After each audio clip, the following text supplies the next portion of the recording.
Wakizashi's Teahouse. Konnichiwa, minasan. It's Gray from Wakizashi's Teahouse. How are you doing? Are you good? Are you genki? I can't believe there's people waiting to watch the stream. That is fantastic. Thank you so much for coming in. Thank you for tuning in. I see Nosferatu, Roman of the Empire, Rosie Gamgee's in the chat, Stephen Ransom. Fantastic. Nerporio was leaving a comment before, so thanks for that. I'm really hyped for this. This is going to be part 2 of, hopefully, a 3-part series on Blade Runner. One of my favourite movies of all time, like many of you out there. And yeah, I'm going to do the next about 35 to 40 minutes of the movie. So before we get to that, let me just let you know a bit of a setting. So this came out in 1982. Listen to this. These are the movies that came out at the same time, the same year.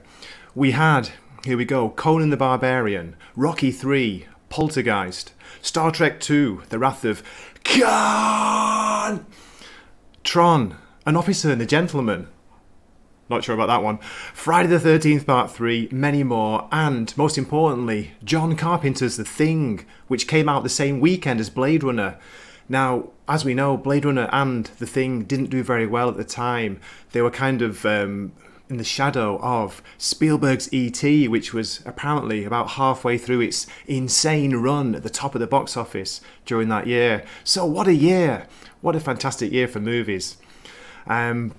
Yeah, as Nosferatu says, what an amazing year for cinema. 1982. Now, I was only, how old was I? I was 9. I was 9 years old back then. So I didn't go and see it at the cinema, unfortunately. I had no idea about the movie until I saw it quite a few years later on TV. And it was a recommendation from my older kind of sci-fi comic book nerdy brother. So thanks to him for putting me on to Blade Runner. Before I get into the deep dive, I want to show you this. This is the copy of the book, Do Androids Dream of Electric Sheep, which I got back in, it's 1993. I was checking the date of the book. So, can you believe that's coming on for 30 years? 30 years, man. Unbelievable. Obviously a movie tie-in cover there. This was priced $4.99 British price, which is really cheap. I think they're like, books are like $9.99, $10.99 now, so almost £5, very cheap. Does it have the American price? No, it doesn't. But for some reason, it's got Canadian price, $6.95 Canadian dollars. So whatever that means these days, I don't know. Just let me read a little bit from the opening of the book, because I'm sure you know the movie's very different. You know, there are parts taken from the book, but there's a lot that they leave out. I mean, for such a small book, I mean, Philip K. Dick was kind of famous for, you know, writing lots and lots and lots of stories, but not very long ones. Yeah, it's there's a lot in here. So, just briefly, I'm going to read the very first opening few lines. We've got chapter 1. Let me know what you think about it. How different is this from the movie? No spoilers, by the way. A merry little surge of electricity piped by automatic alarm from the mood organ beside his bed awakened Rick Deckard. Surprised? It always surprised him to find himself awake without prior notice. He rose from the bed, stood up in his multicoloured pyjamas and stretched. I like the multicoloured pyjama line. Now, in her bed, his wife, Iran, opened her grey, unmerry eyes. Did someone say grey? And blinked, then groaned and shut her eyes again. You set your Penfield too weak, he said to her. I'll reset it and you'll be awake and... Keep your hands off my settings. Her voice held bitter sharpness. I don't want to be awake. He patted her bare, pale shoulder. Get your crude cop's hand away, said Iran. I'm not a cop. He felt terrible now. You're worse, his wife said. You're a murderer hired by cops. So that's how the book opens. Do Androids Dream of Electric Sheep? I like the idea of a mood organ waking you up, you know, basically giving you a mood boost. Sound familiar? Okay, so I've got me iced coffee. I've got me water. I think I've got people out there watching. Quick check at the chat. Hey, OBG's here as well. Nice to see you, mate. And Daniel, great to see you. Thanks for dropping in. Yeah, Daniel, you're right. The cover looks untouched. For 30 years, I try to keep my books in good condition. I think I've read this. I can't really see. There's a bit of a spine crease there. I've read it about 3 times, and I love the book. But as I say, it's very different. It is different. And they don't call them replicants in here. They call them Andes. A-N-D-Y. Andes. Okay, so let's see if I can do this. We're going to share the screen. As I say, I'm going to go on a deep dive, so I'm not ignoring you. I'm sorry if I don't catch your comments, but please keep the comments coming and let me know what you think. So let's see if we can do this. Where's the first photo? So we left the part one finished when Pris had just arrived meeting JF Sebastian, and they go into his creepy apartment. It's in like some old hotel in America, a famous hotel, and she meets the two little toys he's got as they come walking up to greet him. Was it home again, jiggity jig, good evening, JF? So there we got Pris. So from there we switch to Deckard's apartment. Now I love this little scene here. Can you see there's like it looks like a rhino. Is that a black rhino there in silhouette on the, I don't know what it is, on a piece of paper on the mantelpiece? And you've always got these lights, like Ridley Scott, the director, loves lighting. He loves playing with lights, and there's like flashing lights coming past all the time. You get, I guess it's flying cars or the commercials or the ships which are in the background or flying around the city, and you get the light pollution coming in all the time. But it's also dark. It's kind of a little bit seedy, his apartment. You can't see well. Can you see there's a mask? There's a mask over here on the very left, very small to see. One of those plain white kind of Japanese style no masks, I think. Yeah. So he's kind of messing around on the piano. He's like hitting the keys, and we see on top of the piano like the photos. He's got all these old black and white photos. You're not sure who these people are. Again, there's a big theme in the movie of photos. Memories. It's so important to the film. And I can see his awesome whiskey glass there, and you can see his gun as well. So Deckard's alone at his apartment, and then this is an added scene for the final cut. I'm talking about the final cut. Yeah, that's the version I'm reviewing. We have a unicorn scene, which I'm not sure if I'm right. Please correct me in the chat if I'm wrong, but I think this was taken from Legend, Ridley Scott's Tom Cruise starring Tim Curry, incredible performance, crazy fantasy film. I think so. I think it's from that. So we see this brief unicorn dream, but what's interesting is he's got his eyes open, Deckard. He's not asleep. He's just maybe thinking about it. And of course it's got ties to Gaff. Yes, I remembered his name this time. We got Gaff, the fantastic Edward James Olmos, who makes the little origami figures and animals. He does a unicorn, doesn't he, later on in the movie. So, move on to this awesome, I don't even know what you'd call it, the photo, what is it? The photo processing machine. You can go deep into a photo, you can look right into the details of it. Again, it looks very old tech, old style, I like that. And he's put the photo he found from Leon's apartment, where you saw Roy Batty, Rutger Hauer's like fantastic bicepped arm, and there's a mirror in the background.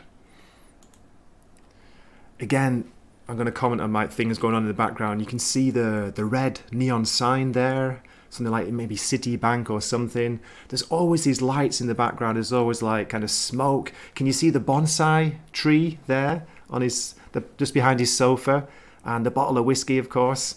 Yeah, because come on, he's a hard-boiled cop, he's a hard-boiled detective, a hard-boiled Bladerunner. He's got to drink while he's working, isn't that right? Speaking of that, time for some coffee. I wish this was stout Guinness, but it's not.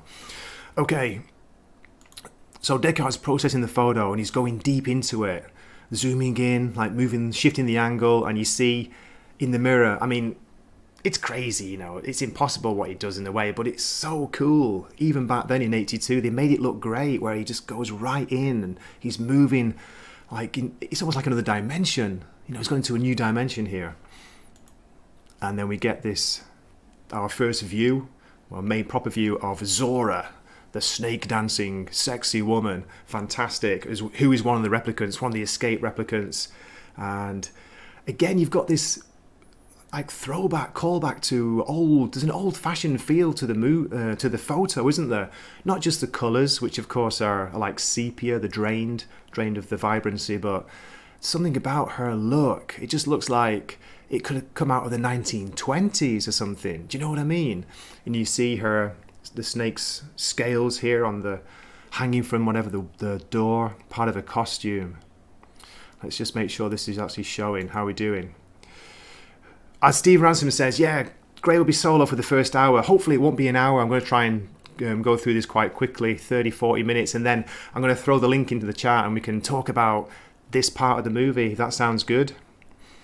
As Daniel says, the way he keeps zooming in has a real feeling of physical purpose and action to it. Deckard is actually doing something. It's not the computer doing it for him. That's right, Daniel. And don't you love the way he like commands it? He's giving it commands like, was it, you know, rotate or go left, go right, stop, pull back, wait a minute, you know, things like that. He's just like almost talking normally to it, and the computer, of course, can understand all this. Take your time, mate, says Stephen. Thanks, Stephen. Oh, and Zax, good to see you, mate. Thanks for dropping in. Okay, so we have, there she is, Zora. I'm trying to think of the actress's name. It's gone out of my head at the moment, but yeah, great actress. Great part, even for a small part in the film. Very important part.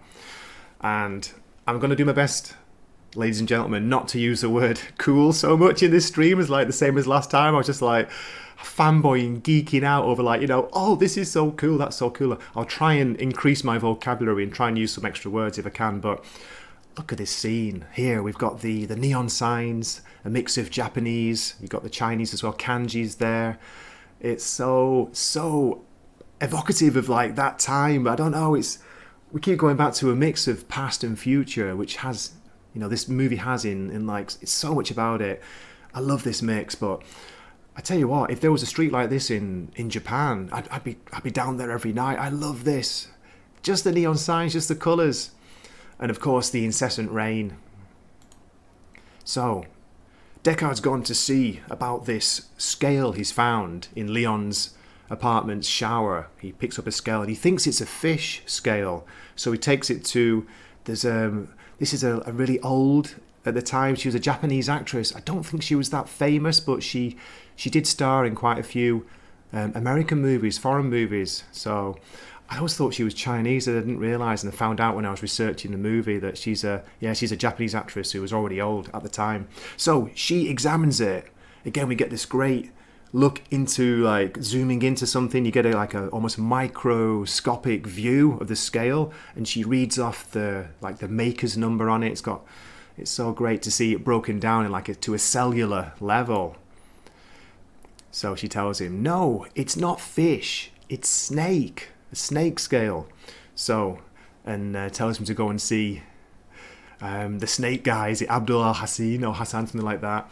So Deckard goes to see the snake guy and starts talking, and he's like, oh, I don't know much about it. He grabs him, he's going to beat it out of him if he has to. Again, we get the PI trope there, the hard-boiled detective. So the snake guy tells him it's from Taffy's. I think Taffy's bar. I sold one of these snakes to Taffy's bar or Taffy's club. So that's where he gets the information about where he can find, hopefully, the replicant, the Andy, Zora. Now, again, this is another scene which is only in, as far as I know, the final cut. You get a very brief image of these two dancers. These two weird-looking, sexy but kind of freaky at the same time with, is it the hockey mask on there? I get flashbacks to an old DC comic. God, what was it called? Was it Wild? Not Wildcat, that's something else. Wild Dog? Wild Dog, who was this weird kind of vigilante who had a Jason Voorhees-style hockey mask going on. I'm getting there, so I'm digressing here. Yeah, but a great little scene to put back in. And this is on... I've got a photo of this on the inside of my DVD slipcase, so cool. So Rickard goes in. Sorry, Rickard. Talked about Gray. Just invented a new character. His name's Rickard. He's a cross between Harrison Ford and Rick Deckard. There we go. Goes into Taffy's club, and this is really a weird mix of the old and new yet again. This looks like, it could be anywhere, couldn't it? Any time. You're not sure. Is it in the past? Is it in the future? Almost like another galaxy, another universe feel to it. I love the way they're all dressed here, the costumes, design. You can see all the different drinks on the counter. Don't you just want to try? You want to sample everyone? And of course, everyone's smoking there. I love the opium style, old-fashioned opium style pipes there, or the hash pipes. And don't get me talking about hash, by the way. Nosferatu will get angry. Oh, it's really good. Now, this one thing always got me as well. Another thing about the movie. Taffy gets Deckard a drink, because Deckard's like, he's threatening to, I want to see your license, or is everything, above board? It's like, okay, come on, the man is dry, give him a drink on the house. Yeah, see, he's got a real like, what's the word? Sometimes when I think of words, like Japanese words come out instead of the English words, I get all mixed up. But a real sleazy, that's it, a sleazy voice to him, Taffy. But he gives him a drink on the house. And it's got these, like, what are they? Are they kind of worms? Or are they mescal worms or something? Maggots inside the drink. That always used to freak me out as a, younger, like, when I was young watching it. But I still wanted to try the drink. Has a drink. Starts thinking about Rachel. He's looking at Rachel's photo. Supposedly, Tyrell's niece. So he goes and gives her a call on the vid phone. Great. I like the lettering there, the font. It's really, really good. So he's asking Rachel out. Come on out, I'm having a drink. Why don't you join me? And she's like, I don't think so. Mr. Deckard. So, failed. So then he goes into wait to see Zora, the snake dancing woman. Joanne Cassidy, I think that's her name, the actress, Joanne Cassidy or Joanna Cassidy, and they got her to come back. I think she asked to come back and refilm for the final cut some of the scenes where later on where you see her oh man, not terrifying but heartbreaking death scene when she's crashing through the windows. And you can see it's a stuntman, with a wig on in the original cut, but she's come back and she refilmed some of those scenes. So I think they put her face, maybe used a little bit of, technical trickery to put her face on the stuntman. But anyway, again, I'm all over the place. What did you think about this scene when Harrison Ford, so Deckard, he changes his voice? He starts to talk to her like, hi ma'am, I'm from the American, whatever it is, Institute for the Abuse of Artists, and looking for holes in your apartment. He's got this really weird voice, he just comes out of nowhere. And it's weird, she's like almost laughing at him, like, are you for real? It's quite good to hear Harrison Ford would do that weird voice. Yeah, why not? And look at the snake. He asks, is it real? He's like, of course it's not real. Of course it's artificial. I think I could afford a real snake working in a place like this. Okay. So she goes and showers off, gets all the snake's scales, whatever they're called, off her. And another thing I love this hairdryer that she had in her apartment, not in a dressing room. And yeah, it was a great scene. Just you'd love to get your hair dried out quickly, wouldn't you? You go to this like little weird, almost like mini head pod, and blow dries your hair really quickly. We can see the snake tattoo there on the side of her face, which Deckard had seen in the photo, he got from the mirror. So, man, I had a bit of a thing for her when I was younger watching this movie. I thought she was so sexy. Joanne Cassidy and Zora, and of course Sean Young in this movie, man. But anyway, so she shows her fighting skills here. She distracts Deckard for a second, like knocks him in the stomach, elbows him in the stomach, and she's got him, and I think she's got his tie here. It's got some really weird, like, thin, stringy tie, and she's throttling him with it. Some great scenes, like, I was like taking too many screen captures of, her face, her expression. She's angry, she's furious, of course, because she knows, I think she's realised probably not who he is, but what he is, and he's after her. I mean, his cover story was crap, wasn't it? It was so dodgy, it stinks. Okay, let's have a look at you guys in the chat. Roman's saying, I'd like a bug-free drink, please. Yeah. Daniel, I wonder how inspired Fifth Element was by Bladerunner. Yes, especially the outdoor scenes, the flying car scenes. It's brilliant, Fifth Element, but I prefer the dark, seedier, rain-soaked version in Bladerunner. And this scene is hilarious, isn't it, Roman? Yeah, when he's doing his weird voice. And the music. Nosferatu, that's a great point. When I was rewatching this morning, getting ready for the stream, and you've got a mix of kind of, is it not Far Eastern, what's the word? Arabian music or Far Eastern or some kind of cool, weird music in the background, along with Vangelis's synth, the electronic music. You've got, again, this mix of old and new, this mix of styles, which makes this movie so amazing, in my opinion. We're hearing this weird music, and then there's also a kind of a beat as well, a kind of dance beat going on. And fortunately, she gets interrupted, of course, Zora, and lets go of him, and she runs, and he's after her. Daniel's just caught my eye with a comment. The gay guy voice. It both takes me out of the movie a bit, but it's also great that he's trying something so wildly different. Right, I know. Yeah, it did kind of used to annoy me, but hey, why not? Harrison Ford, not the greatest actor, but this is a good performance. He is Rick Deckard in this movie, isn't he? And as OBG says, nothing looks new. Yeah, even the tech, the equipment looks kind of old and beaten up, which is another great thing about it. What made Star Wars so good? It looks lived in, doesn't it? I think I used that phrase a lot in my last one, but everything looks lived in, it looks real, it looks like it's been around for years. Okay, here we go. Let's get back to... Oops, what am I doing? Grey's all over the place. Next photo. So, another cool scene. I love the two punks here in the background where Harrison runs out and he's looking for her. He can't see her. We've got the crowded street. Can you see the nuns with the weird habit, the weird kind of headpiece going on there? The ever-present umbrella with the neon or like the lit stem, the handle to it.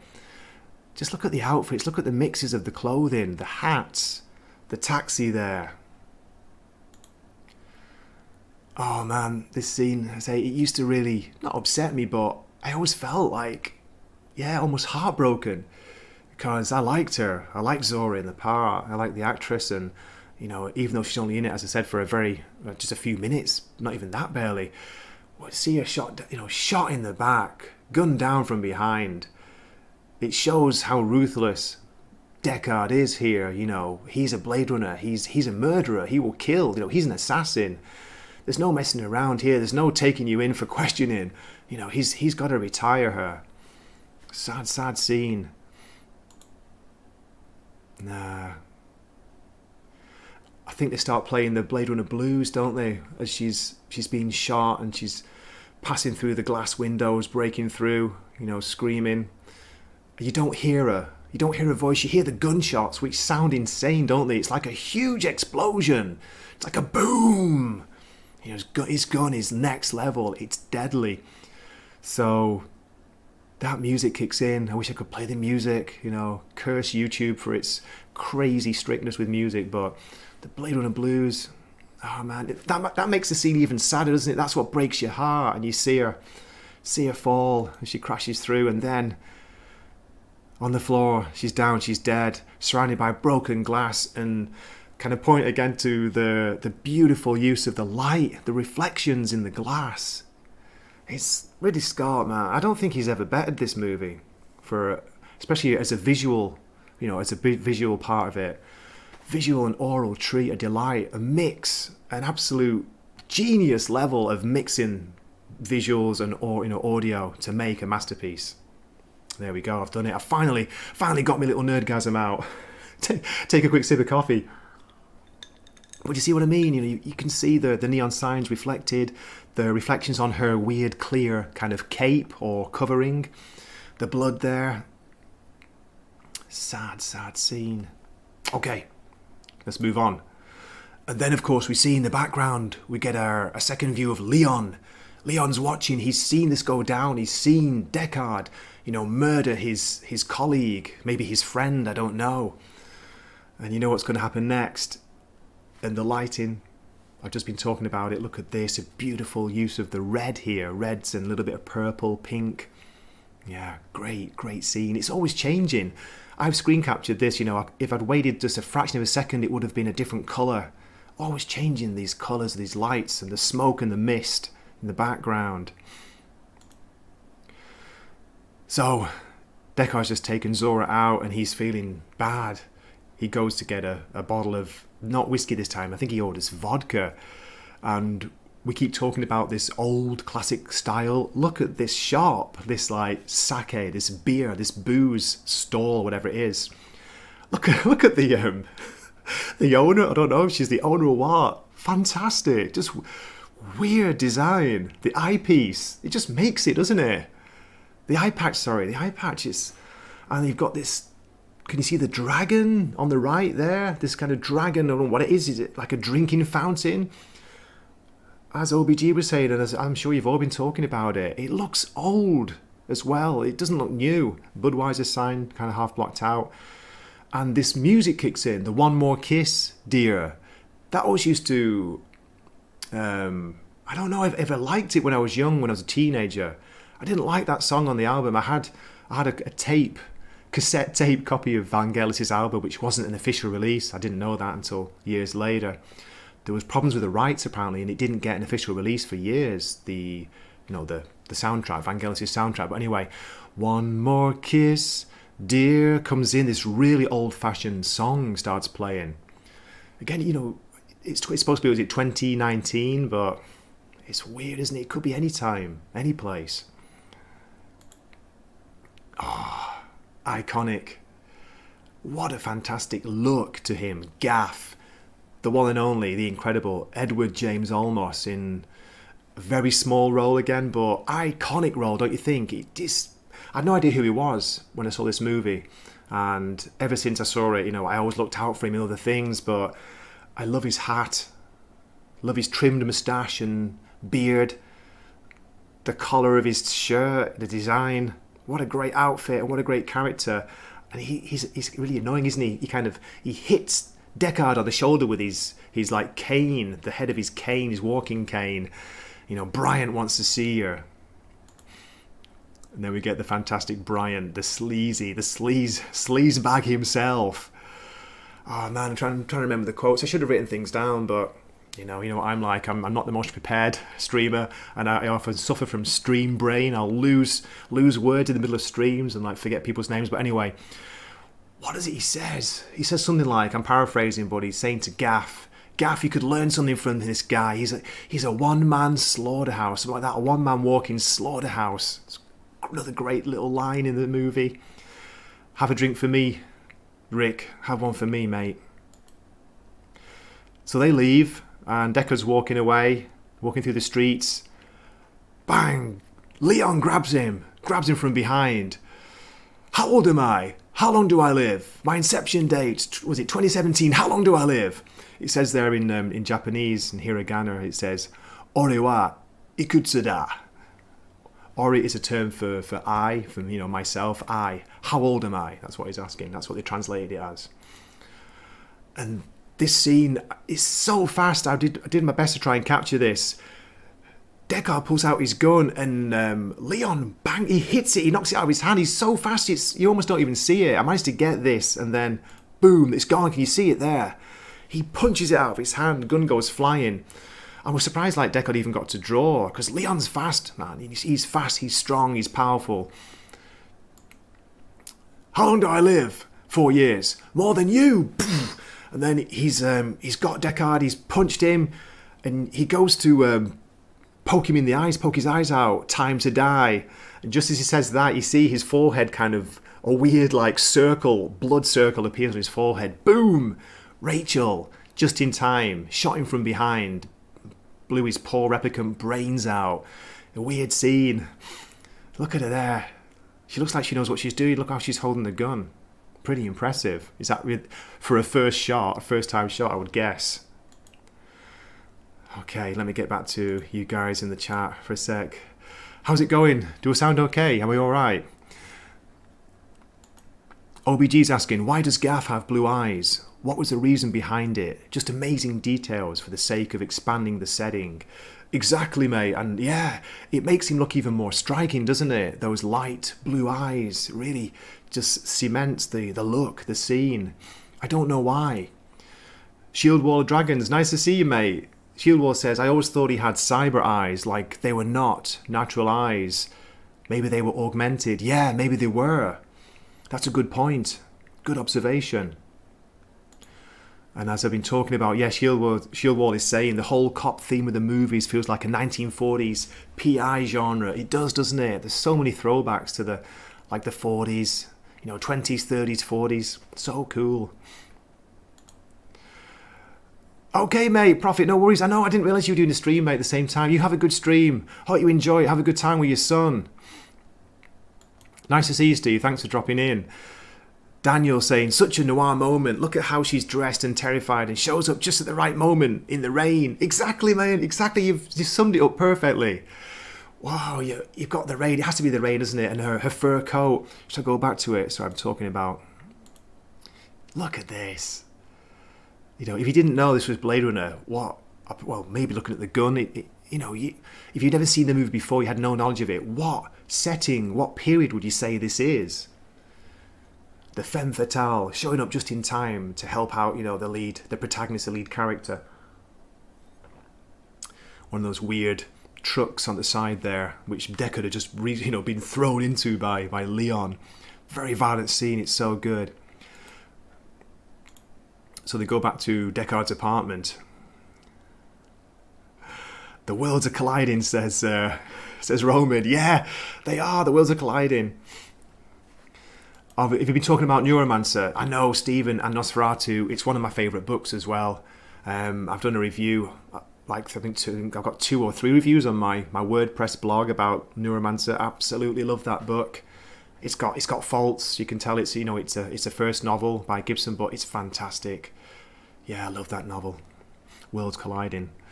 The blood and the vodka. Exactly. I just going to get to that. I think we talked about that, didn't we, on the last stream? You just love that scene where he takes a sip and you see the blood come into his little vodka glass. What attention to detail is that? Again, it just makes it feel. It takes it above so many other films or movies or TV dramas of the same kind of style or period. This attention to detail by Ridley Scott, maybe the writer, I don't know who, but fantastic. It's perfect, as Roman says, the blood and the vodka. Sean Young, Rachel. Oh man, there's a scene here where she's talking about, again I'm paraphrasing, he's saying, what is it she says? Something like, if I ran, would you come after me? Would you hunt me? And Deckard's like, no, I owe you one. You saved my life. But somebody would. And she says something like, I'm not part of the business. I am the business. I'm getting chills just saying it, just thinking about it. Wow. He would, oh man, it happened last time. Just, oh God, I'm so easily moved out of Grey. Such a ridiculous Wakizashi, God almighty.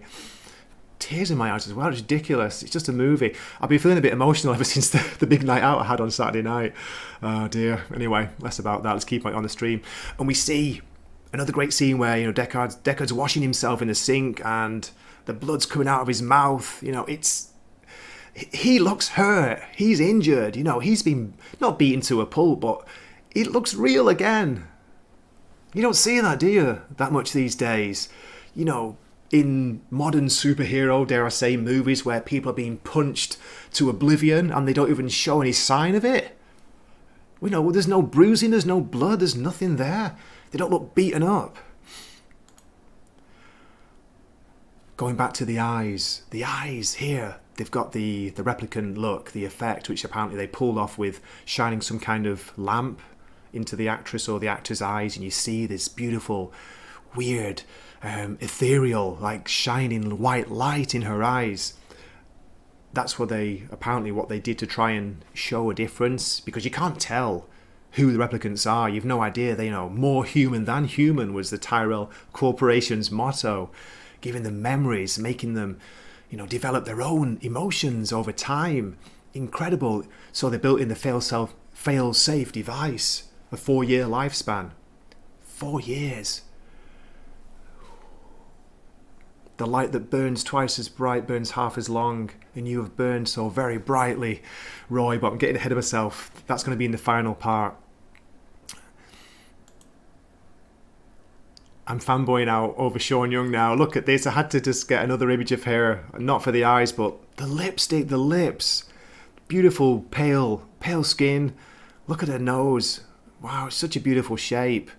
And the dark makeup under the eyes, that reminds me of Pris. You know, when she airbrushes her eyes later on. It's not as strong as that, of course, not as defined, but is it part of it? Is it makeup? Is it on purpose? Is it supposed to be showing how, you know, she's tired, she's been crying? I don't know, but absolutely beautiful. Beautiful image.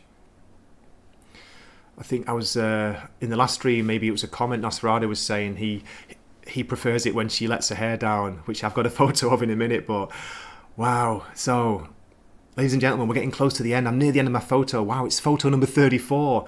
I'm going to finish the deep dive when, well, you'll see what happens before the next scene shift, but I just had to show Rachel again. Sorry. No, I'm not sorry. Sorry, not sorry. I don't care. I love a beautiful woman. I like to admire beauty. Can't I acknowledge beauty? Can't you acknowledge love? Different movie. If you can name the quote, name the movie, I'll be impressed. The Zax might get it if he's still here. Again, we get a brief look at her eyes, the light. Can you see it? It's so cool. It's such a simple effect. No CG here. This is all made, you know, practical. It's all real. It's all happening there. Probably got some assistant, like some tech assistant, you know, holding a torch or a electric lamp or something over here, which we can't see out of the camera shot. But Deckard. That's right. Oh man, I've almost skipped this fantastic scene where Rachel lets her hair down and she starts playing the piano. Deckard's passed out on the sofa, on the couch, hasn't he? He was having a drink and the drink's like kind of balanced on his chest, and she starts playing the music which is on the piano there, the piece, and it wakes him up and he's like, I dreamed music. Rachel's saying she couldn't remember if she remembers having lessons, but she doesn't know if it's Tyrell's niece or herself, you know, which memories they are. Oh. There we go. Rachel with her hair down. And a very quite forceful, leading to a forceful love scene, isn't it? Which you don't see. But Harrison suddenly like gets really aggressive. He bars the door for her. She wants to leave. You know, she's freaking out. She can't control the emotions after he kisses her. And he doesn't let her out the apartment. He grabs her, throws her against the blinds at the background there, and he's telling her to say, kiss me, you know, say, kiss me.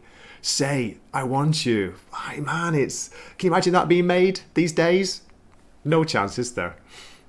I don't know what you think about the scene. You know, I'm talking from a man's perspective, so I just found it quite thrilling, exciting, shocking at the same time. You know, there's a weird, but she does, you know, reciprocate in the end. First of all, she's kind of holding back, she's pulling back, but Harrison, Deckard's not having it. I think this is the last photo. Let me check. Let's see what comes next. Yes, and this is the transition to the next scene. We're going to go, I'm not sure if you remember, but the next scene will be JF Sebastian's apartment. So that's where I'm going to end my deep dive. Let's get back to you guys and girls in the chat, if there's anybody still out there. So, how are we doing? Are we good? Let's just catch up with the chats here. Shieldwall saying, to Nosferatu, she's a unique kind of replicant. I think she's not strength augmented. She's basically a normal human. That's right. And she's supposed to be more unique because she doesn't have the 4-year lifespan in her, does she? Stephen saying, love her look. Such a fan of the noir femme fatale. Me too. And there we go. Nosferatu was just talking about that. Oh my God, when she lets her hair down, whoo, he's gone. He's lost control of the keyboard. Shieldwall. Me too. I liked her in David Lynch's Dune. Or as we say in the UK, we pronounce it June. I made a joke about that before, but yeah, April, May and June. Fantastic movie. Daniel, her eyes are amazing. Fantastic. Beautiful when they light it as well, when they add those circular lights, those reflections. Okay, I wasn't sure, Nosferatu, if they did or not. I mean, you know, I've not looked into it too deeply. There's countless videos about Blade Runner. This is just another one to add to the list. He says he hates the way they gave Deckard those eyes too. I don't think he had that in the theatrical cut. Well, you know what, to be honest, it's something I didn't even notice when I was younger, you know, watching it on TV, like crappy quality anyway, but I didn't notice it for years. Of course I'm still here, says Zax. Brilliant. Oh, that's good to hear, mate. Roman, the piano scene, I know. Oh, Daniel, good call, mate. She has those giant eyes like Zoe Deschanel. Yeah. What happened to her, by the way? She's disappeared, hasn't she? I've not seen her in anything for a long time. I don't know if it's pronounced Zoe or Zoe Deschanel. Wow, I can hear somebody crying in the background. I've got all the windows shut, but I'll just say, wow, it's daytime here. It's 10:40 in the morning. I've got a rare Monday day off. It's a Japanese national holiday today. It's called Umi no Hi, which is sea or ocean day, sea day. So you're supposed to go to the sea, but it's really humid. It looks like it's going to rain again. We've had some crappy weather lately, so I don't know if I'll be going to the sea. I was hoping to go for a cycle afternoon, get some fresh air, try and cycle off some of the beer I had over the weekend. Gray confirmed for toxicity. There you go. Daniel says it. It's official. Yeah. Take me away, lock me up in Twitter jail, I don't care. It was aggressive, wasn't it, Nosferatu? It was an aggressive scene. The classic lady. But as Shieldwall says, she wanted him to do that. Maybe she needed him, she needed that, otherwise she was out of there. She couldn't handle what she was feeling, what she was starting to feel. So she panicked and tried to run. Exactly. And then Stephen saying, Dark City. Oh, Jennifer Connelly, I forgot about. Wow, I forgot she was in that. I've not seen that for years. Good call. Good call, mate. Okay, let me get back. Stop sharing. Here we go. So should I drop the link in the chat? I'll drop it just for a minute or so and then take it out. So if you want to pop in for a quick chat, a quick nerdgasm about Blade Runner, let me know. I'll drop it in here. If you've got headphones and a microphone, fantastic. That'd be really good. Okay, we're still there. Where are we? I've lost my train of thought. Dark City is a cool movie, OBG. Yes, as I say, I haven't seen it for years. Nosferatu saying The Matrix ripped off Ghost in the Shell and Dark City. It did. And Neuromancer and Akira and many, many Japanese anime, manga, those kind of things. Okay, so wow, how we doing? We got Salty as well. Salty popping in the chat. Nice to see you. Salty's asking Zax if he's a biologist. Let me get my headphones on so I can actually hear. We have people popping in to say hello. Add to the stream. So how we doing?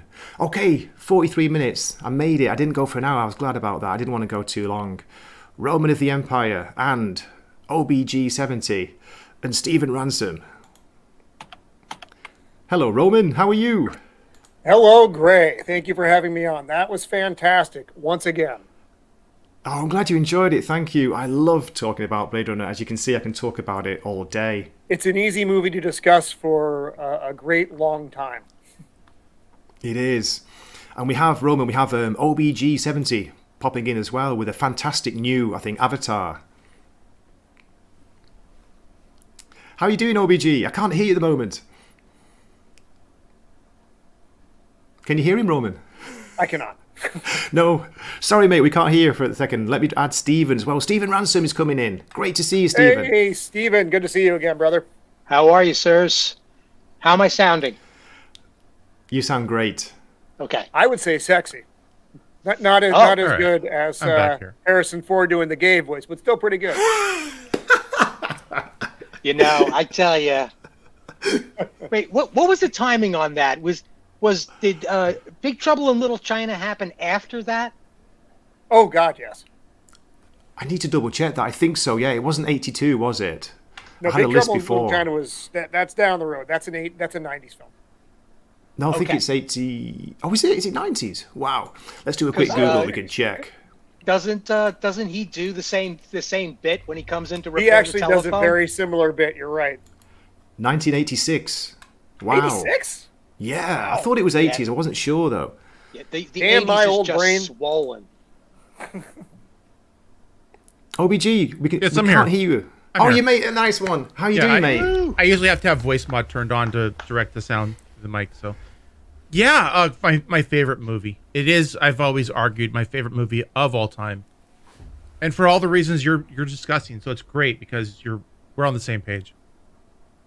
It is just Good. fantastic movie. And I'm so glad that I just stumbled across this live stream when you're covering part 2, because I got to see part 1. So Okay, great. I couldn't remember if you'd seen that. yeah, I was with you on the first part, but that's right. My memory, mate, I tell you, it's too much drinking over the weekend, but I can't remember last week. I was talking about that last night on a different stream, so I can't remember what's going on half the time. But thank you for joining me. Well, of course. And thank you for joining me Friday night. That was so much fun. Yeah, that was cool. That was fun. So, what should we do? What should we talk about? Roman. Well, you actually this segment that you plucked out for this week had some of the. I mean, it's a movie full of iconic moments, but from the computer photo segment, stop, augment, that whole bit, which is one of my favorite scenes in the entire film, to when he's in the bar and with the bug drink and the weird scene with the gay boy. There's just so many bits that you covered in this segment that were all, and they're burned in everybody's brain. Everything that we watch tonight is stuff that we are intimately familiar with, and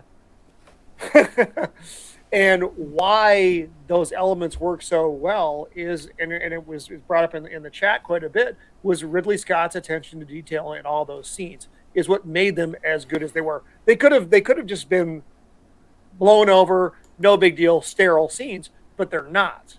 They're not at all. Very good point. Well said. That's true. Yeah, just laughing at Nosferatu. A bunch of nerds talking about Bladerunner. I don't care. I will reciprocate what OBG and Roman have said. It's my favorite. I think it's my favorite movie of all time. And I know it's cliche or cheesy to say that. It's everyone's favorite movie, isn't it? But do you think part of this movie is it a bit of a guy's movie? We're talking about that kind of controversial scene with the Harrison Ford love scene. I don't think that's a fair assessment. I mean, I would agree that there is a lot of male machismo in it. I mean, I agree with that.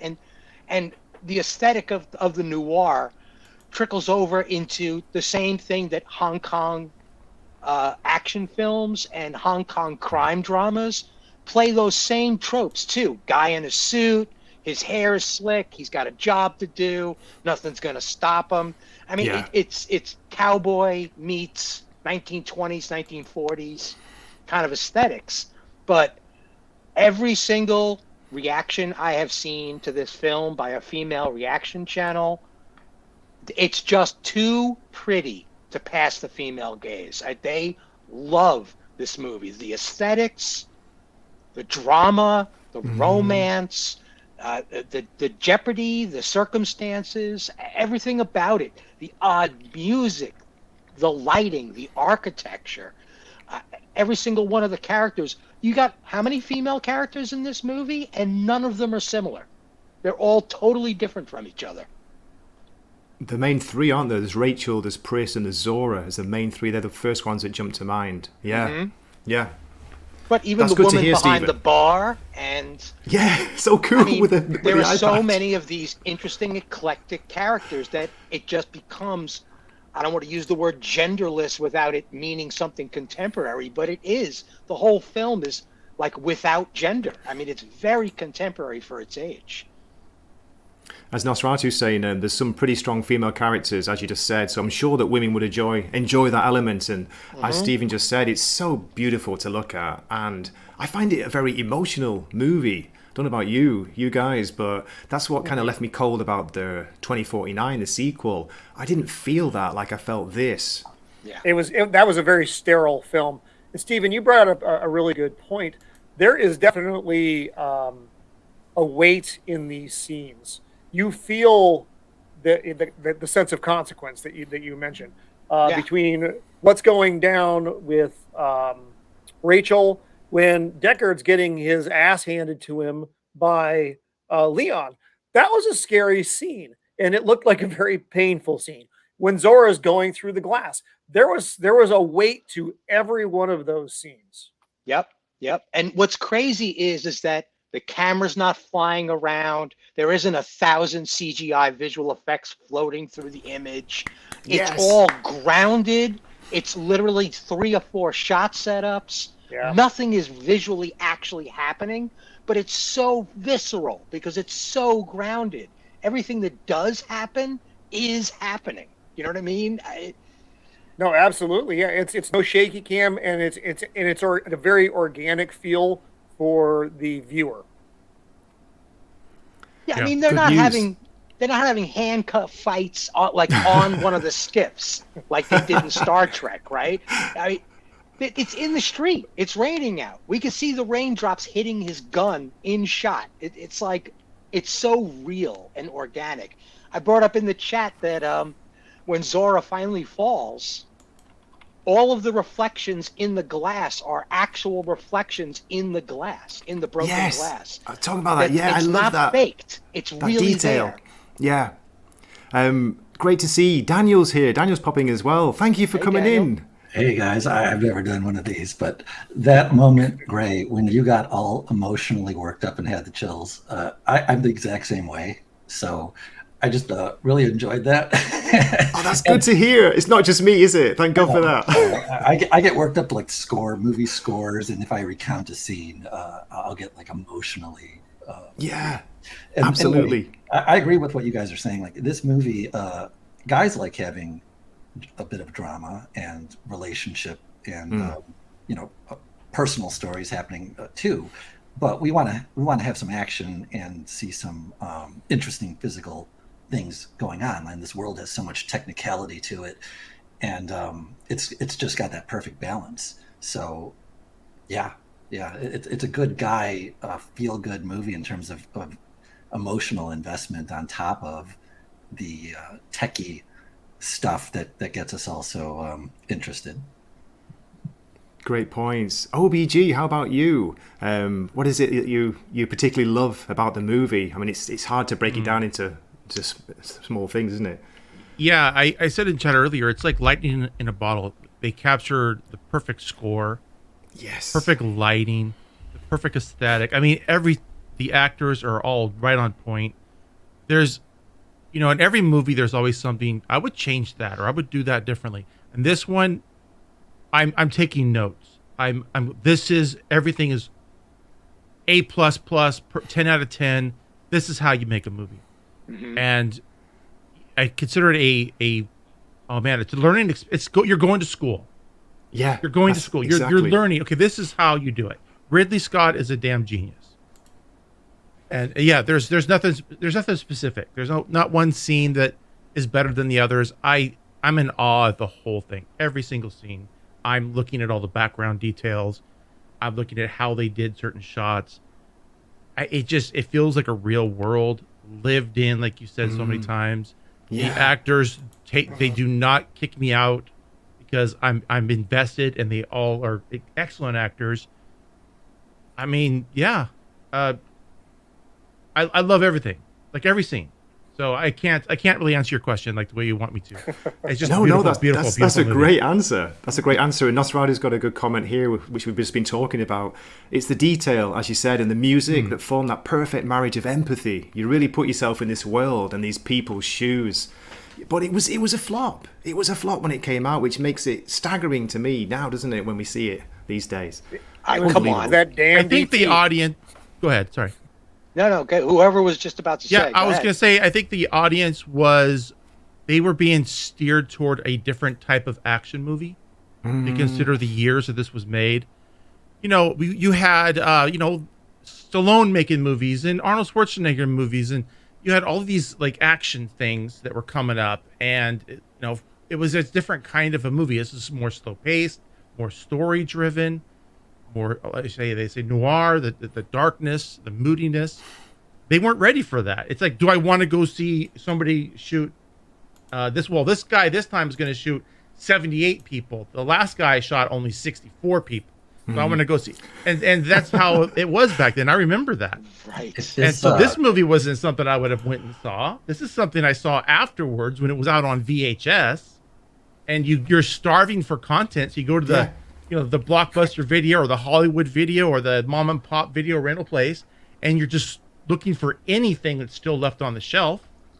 And what's this Bladerunner? Oh, it's got Harrison Ford. Oh, he was Han Solo. I'll check it out. And then you go, Nothing holy like crap. Han Solo.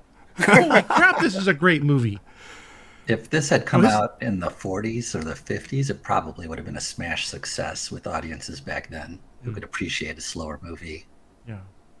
Well, this was a more cerebral science fiction movie. This wasn't just flashbang action and effects. While the effects are there, of course, it is a movie of the mind. And that's why it pulls you into its universe. And while you are there watching this movie, you are in that universe. And Ridley Scott does such a nice job of those details that you don't get taken out of the movie.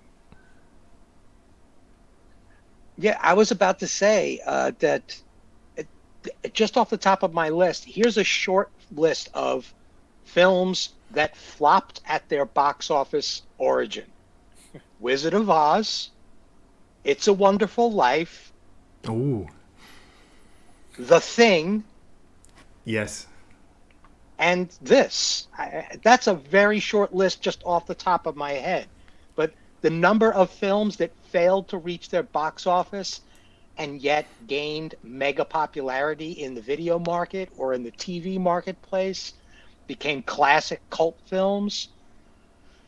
It's like, I'm sure each of you gentlemen know at least one film off the top of your head that was just, you had never heard of it before. And then you watch it and you're like, how did I never hear of this movie before? Oh, Highlander. Highlander was a movie just like that. No one saw Highlander. No one saw Highlander until it was on HBO.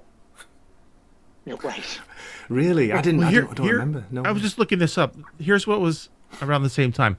Conan the Barbarian, one of my all-time favorites. So, that's good. Rocky 3, Poltergeist, Star Trek II, The Wrath of Khan, Tron, An Officer and a Gentleman, and Friday the 13th Part 3. And I would always go see all the Friday the 13th.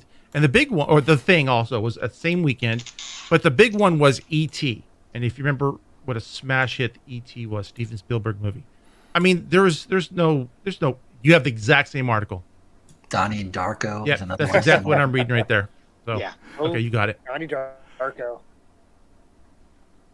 It was crazy that it came out the same weekend as The Thing. Bladerunner and The Thing both came out on the same day, and it said it was buried by E.T. because E.T. was in the middle of its huge run. I don't think anybody expected that movie to stay in the theater as long as it did. E.T. Mm-hmm. And that's why they would have rescheduled. There was no every kid in the world wanted to go see E.T. I still every remember. Parent wanted to bring them there too. It was ridiculous. Yep. Yeah, I Most remember kids that. did not want to see Blade Runner. No. Or The Thing. And Neil Diamond did not make a song about Blade Runner.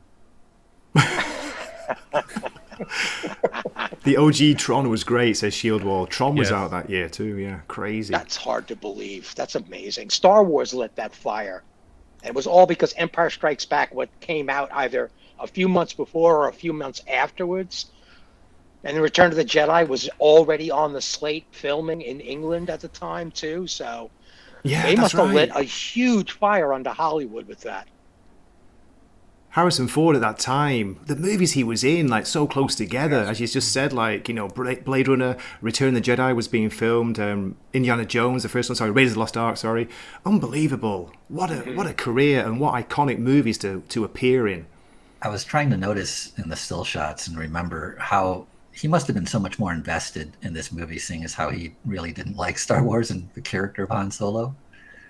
Could you notice that, Gray? I've heard rumours that they didn't get on. Ridley Scott and he did not get on. I don't know if it's true or not. It seems like the kind of role that he would relish more than Han Solo. Yeah, absolutely.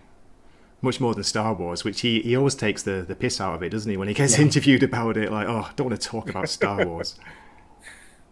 Yeah, I would go so far as to say that some of those things that we find so special, like him cleaning his mouth out and sipping on the liquor, and him casually sitting down on the floor in front of the TV set and putting the photograph in his mouth, before he slips it into the slot. All these details, Natural. Those little details, I think he was just chewing up the scenery with those details. I think he was enjoying himself. That's what I was getting at. Or was that Obi or Daniel? Because I can't me. see. Okay. Daniel.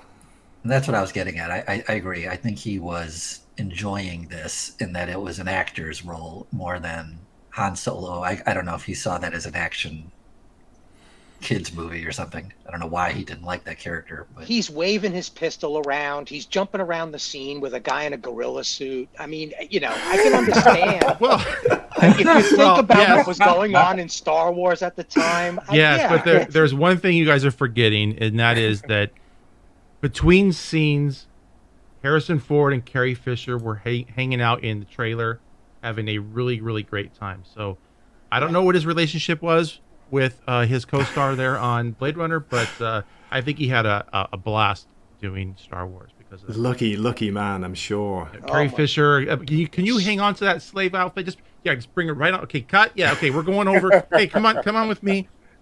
Yeah, and that was happening. You guys know that was happening. So yeah. I would imagine it must have been because it's saw some out. crazy It's public documentary on the life of Adam West while he was filming Batman, the TV series.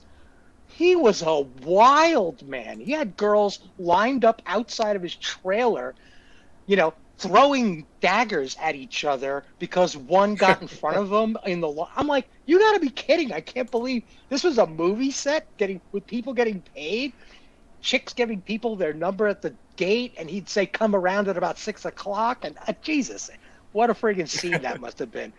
But Carrie Fisher in Shampoo, that's all you need to do is see her in Shampoo, and you know exactly who that girl is. She is that girl.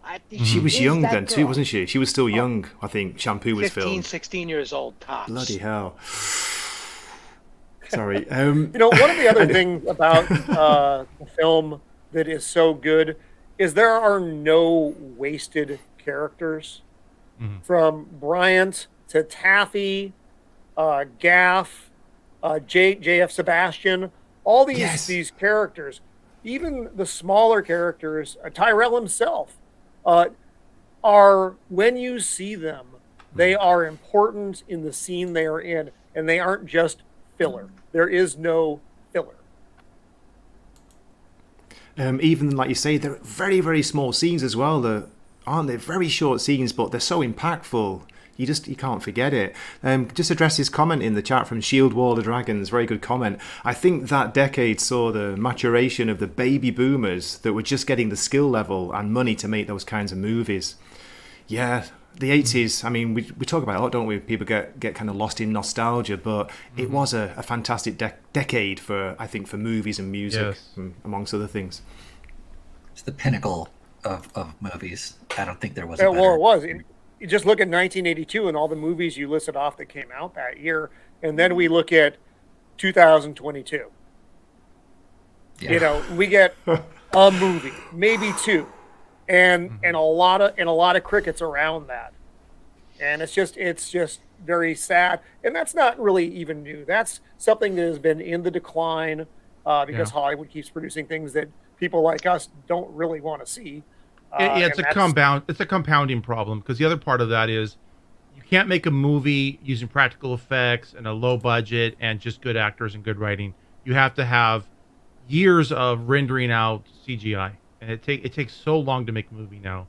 You have to have a backlog of movies that are going through the process at all times, and you just can't do that many. Studios can't crank that many out. Costs too much up front, limited resources. But on top of that, you're right. It's just garbage people, and they can't make good movies anymore. And you wonder, guys, don't you? Like when you see the end credits now and the number of names for the CGI, the visual effects, it goes on for days almost. How long was it take to make all those effects? So do they start doing those before they start shooting the film, the actual film, the scenes, or what? I have no idea. I don't know either. Way back in the day, we're talking way back in the day, 99. When Lucas was doing his prequel trilogy and Lord of the Rings was just ratcheting up into full speed to make the Ring trilogy, they were doing pre-visualization with the simplest 3D modeling programs instead of sketching the visualizations. So they were doing shot composition, they were doing action and pacing, all simultaneously along with the script. There were very few illustrators except for the big heavy hitter illustrators that were basically analyzing and denoting the actual final visual aesthetics of the film.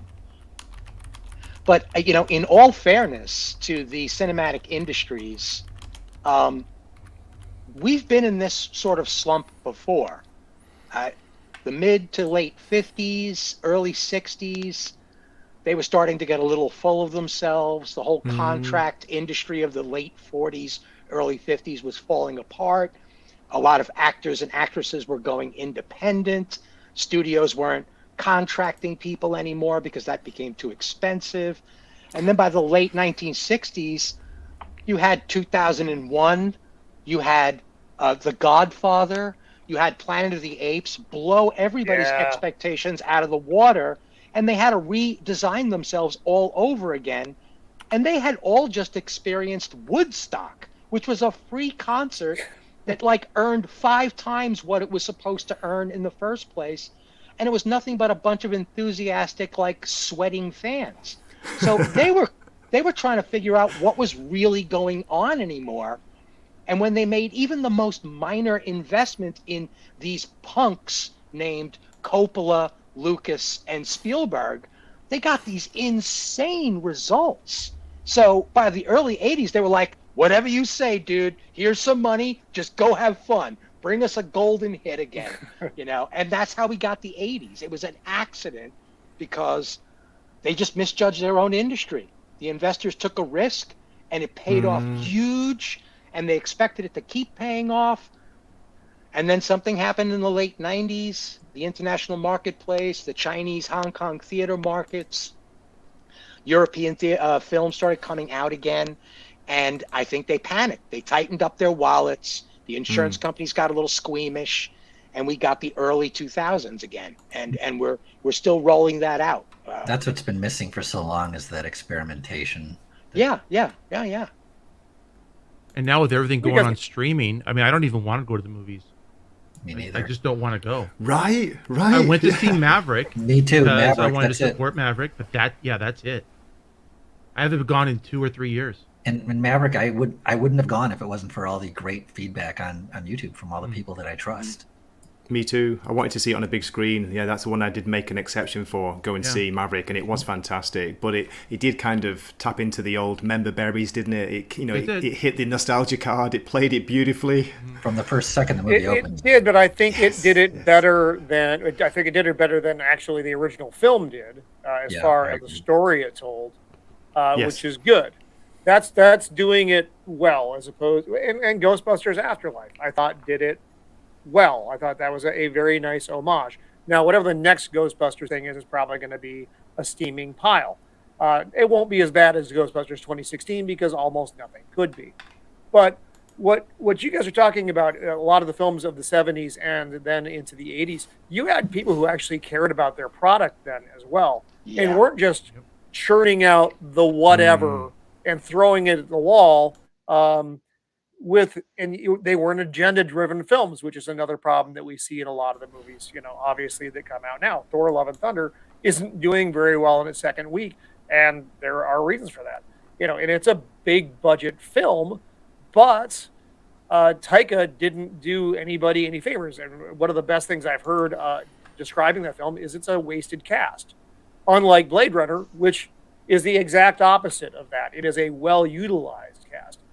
Have all the great people in a movie you want, but if the movie is garbage, then you just wasted your time, money, and cast. I was just thinking that along those lines, this movie doesn't waste anything on the carcass. It uses every piece of sinew and bone and meat. Even the smallest parts that actors play you can tell that they are fully invested in, and if it's a 30-second part, they're still doing the best that they can do. And I was just thinking of the latest garbage Jurassic Park movie, where there are 10 extra characters who have no purpose to even be in the movie, and probably so many CGI shots that also have no real purpose to serve the story. Nothing in here is excess. Everything here has a purpose, and they probably used every dime they had to a specific reason. It's great points. It's great points. Is it okay if I share another article, guys? I want to talk about. Have you heard anything about the the TV series, the Blade Runner TV series, which is supposedly in development at the moment. Dear God. Where are we? Guess what it's called? Blade Runner 2099. Oh. Coming to Amazon. Amazon! Oh. The worst possible. Harrison answer Ford will was be in it, and Amazon. he'll be 200 years old. Isn't that Blade Runner? Which a oddly little won't be much different than he was in 2049. So, What about all the people that can't run? What about, Blade Walker, Shambler? I guarantee you, it'll be something Ridley about. Scott returning. What? Oh. They'll have all of the old Blade Runners put on trial. Human beings will be the bad guys. Oh, that's a good theory. Because it's like I hear that they're going to bring something back to current, and I just cringe. I just cringe at the possibility. Right? I know. I don't trust them anymore. I could see that. Why? What could they possibly have done to make you not trust them? Yeah. Well, this was written in Wheel of February this Time, year. Lord of the Rings. It's February, yeah, so I don't know what's going on since then, but it's like going straight to streaming. It's going to Amazon. I don't know. It just, alarm bells go off, don't they? Right from the start, as soon as you hear Amazon. All the red flags are there. So. Amazon's funny because they're so inconsistent, because they do great things like The Man in the High Castle and most recently The Terminal List. But then they do things like The Wheel of Time, which, is this big budget, should be fantastic thing, and it ends up being one of the dullest productions ever in streaming services. So I don't know. No, I don't have any faith that this would be at all. Even with Ridley Scott at the helm, it doesn't mean it's going to be okay, because there could be too many other fingers in the pie. The only chance for new things to do well is if they fly under the radar. If they go unnoticed by the execs and they have a showrunner who actually cares about the project, then it can succeed. But the second it becomes successful, the season 2 will be garbage because they'll notice it. Yeah, I think another good benchmark for deciding whether or not something's going to be interesting is whether or not the advertisement is for the property or for a brand new idea. Arcane, everywhere, everything, everywhere, all at once. These were out of the box, out of nowhere, no previous IP. I mean, Arcane was attached loosely to a video game, but this idea that they're rolling out the corpse of some IP, I can't get past the necromancy thing. I just can't. That's all it seems to be to me, is this weird necromancy. I think Joss Whedon's predictions in his Buffy the Vampire universe that Hollywood execs are nothing but necromancers, I don't think that that's far from the truth. With they're going to roll Stanley. I mean, what was Stanley's cameo in the new Thor movie? He's been dead for almost 6 years. Oh, did they do one? Did they CG him in? They must have. I don't know. Did anybody even look? Did anybody even see? I don't even know.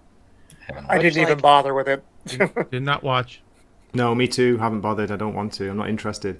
I was just going to say, just going back to the article very briefly, this is a quote from, I think, Ridley Scott. We've already written the pilot for Blade Runner and the Bible, whatever that means. So we're already presenting Blade Runner as a TV show, the first 10 hours. There we go. Oh, a Bible is basically like it's a book of the universe. Okay, nice one. It's a technical manual, basically, for the art director, cinematographer, and writers. All the lore, all the meat and potatoes, that sort of thing. That would be a Bible. The other problem is you can't trust just because the original creator has something to do with this new one, because these people can be corrupted and change over time. They can ruin their own work. So Well, and it's not just up to them. Yeah. Right. Yeah, they're getting paid to show themselves. Right? They're getting paid to be a part of the article, part of the celebration, to point the finger at, go on interviews, be on the red carpet. Yeah, look who we have. Look who we have. Yeah, exactly. It's just clout chasing, basically. But there's that joke in after Good Will Hunting was made in Bill and Ted versus versus whatever. It's Bill and Ted go on there. Jake and Silent Bob against whatever. I forget the name of the movie now, but they go on the set of Good Will Hunting, and the director is like just sitting there counting his money while they're filming the sequel. And it's like, don't interrupt me. I'm in the middle of counting here. And they're like, okay, let's just shoot the scene, whatever. It's like, who cares? Yeah. Well, I think a good example of this, like in something we can look at right now, was Doctor Strange and the Multiverse of Madness. Yeah. You could see the Sam Raimi parts of that movie, and they were easily the best parts of a bad movie. But the rest of it, you could see where Marvel had taken that, or Marvel Disney had taken the hatchet to it, and then you got the rest of the movie, which was most of the movie, honestly. The Sam Raimi parts were that big, but you knew when it was a Sam Raimi part, and you knew when it wasn't. And so Sam Raimi's name is attached to it. People love Sam Raimi for the work that he's done in the past. So you draw them in with Sam Raimi's doing Doctor Strange, but you give them Marvel, which hasn't been particularly good for a minute now. It worked. It got me to watch it. I went for Sam Raimi, and then I wondered like how much was left on the cutting room floor of Sam Raimi's original vision. I'd love to see the Raimi version of that. I have an unpopular opinion about that because of what you just said, Greg. I don't like that someone like Sam Raimi took that movie because he's helping them. He's helping their necromancy. And they don't allow him to make the movie that he really would like to make. And by participating, he's just allowing the corpse to keep shambling on. It'd be better. And everyone always says, well, hey, it's a paycheck. You can't expect these people to basically turn away work. And my petty self, I do want them to turn away the work. I want them to say no. I want the good names like Raimi to basically say, I'm not going to have anything to do with your crap movies, and let it die. Kill it if you must. What is that with let it die? He did soil we keep his hearing name. that. Yeah, right. Yeah, great. The work he did on Spider-Man is now soiled because of Doctor Strange. Yeah. Oh God. Exactly. Don't say that, Roman. Don't say that. But if people haven't seen those Spider-Man films, who, because they're younger, they're not ancient like myself. They see Sam Raimi, they know this movie, and that's what they associate him with. Because they may not be familiar with the Evil Dead and all the other stuff. So if they see him attached to Spider-Man, they'll be like, he made that crap Doctor Strange movie. Yeah. Yeah. So that's a great point, though, Daniel. Yeah, he shouldn't have touched it. He should have left his hands off the corpse. What can I say, Daniel? You're right, mate. I'm too easy. I'm easily influenced, and they got me. They got me with Sam Raimi. But yeah, you're absolutely right. From what I heard, the original director of the first movie, I can't remember his name off the top of my head. He was going to make a hard R, a rated one. He was going for it with a sequel, and Marvel basically kicked him off. Like no, and they brought in Sam Raimi maybe last minute. I got that feeling. So that's why it feels so all over the place, so chopped up. It's jarring, isn't it? And I was quite fair. Absolutely. I gave it a fair review because I got sucker punched by the Sam Raimi-ness of it. So yeah, no, you're right, Daniel. I agree now. Yeah. Yeah, interesting little piece of fact. Kevin Smith, salty, about 5 or 6 years ago, 5 or 6 years ago, maybe a little bit more. It must be at least 6 or 7 years ago. Kevin Smith was asked to headline a made-for-Netflix or something streaming series exploring the universe of Buckaroo Banzai. No way. Are you serious? And thank God he declined because the original creators were not going to come on board because they didn't like where they were going with it. So Kevin dropped it because they couldn't get the original IP guys on board. Well, let's not give Kevin Smith any credit. Yeah, because after He-Man and all that, oh gosh, he's on my list of people that I want to. Yeah, not to pass judgment on anybody involved, but that is a thing that actually happened in the past. So we could have had a terrible, horrible Buckaroo Banzai series as well. You have to have a thing to sell. That's a cult classic, isn't it, guys? Again, I've not seen it in years. I love that movie. My son a deep dive. Hates that movie. Really? That's when Jeff Goldblum became Jeff Goldblum, the screen star. Right? It's like he just stopped playing anybody but himself after that. Right. Because he's basically playing Jeff Goldblum in that film for the rest of his career. Yeah, he is. And he's awesome as Jeff Goldblum. Yeah. in every movie. So funny. Did you hear much about the? That's right. I was talking about it. There's a Blade Runner animated or anime. I don't know if it even came out. It was called Black Lotus. Or something like that. Black Lotus. Black Lotus. Did that ever come out? Has anyone seen it? It exists. I haven't seen it. Let me see if I can share briefly. Again, it's the same. Be careful, Gray, please. I'm not going to share. Careful. Just the cover. There you go. Blade Runner Black Lotus trailer. The future is anime. And this was October last year, 2021. I never heard anything about it since then. So this is like another Arcane kind of realistic-looking animation? Right. Anime is a good solution, but you can't let anybody in the West do it. You have to give it to the Japanese. Do it and get back to us when you're done. Well, Arcane did it in-house. I know, and I'm not on your guys' side on Arcane. I don't like Arcane. Oh, interesting. I'd be curious because I can't pass any judgment on anybody's aesthetics. I mean, people like what they like, and that's what we're really here to kick around. Is that soup can? So let's kick it around. I'm fascinated to hear the contrary opinion on it because I'm a visual artist, and to me, it was like breakfast, lunch, and dinner over Thanksgiving Day breakfast. Let's be clear though. I didn't get past the first 2 episodes. Okay. That's when I jumped ship. Everybody, I'm very, very hypersensitive to anything woke, and everyone says, "Oh no, it's not," and then I see quite a bit of it. So I it's just like I don't like The Terminal List. I don't like. I mean, there's so many movies that people are pushing. I didn't like Northman. I mean, there's so many people just go crazy about and say, "Oh, this is so wonderful," and I go, "No, it's not. You guys, the bar is just so low because everything's such garbage that anything that's would normally be a 5 out of 10 is like an 8 out of 10. And that's how I feel about it. So Arcane to me, it was, I didn't like the characters. I mean, the animation was fine, but OBG, I'm the same. I didn't get past episode 1. I tried it and I just couldn't get into it. I'm not even sure why, but Nosferatu has a good point here. I just think hand-drawn animation is so much superior and more detailed. 3D anime is lazy. Now, this is a controversial opinion, I guess. Some people love the 3D versions and some people hate it, but I prefer the old style. I don't know about you. Well, Greg, have you seen some of the? They just released some shots for Yu Yu Hakusho. No. The detective, the spy detective. The Spirit Detective manga series, anime series. They just released some live action shots. And they're awful. I don't know why they're trying.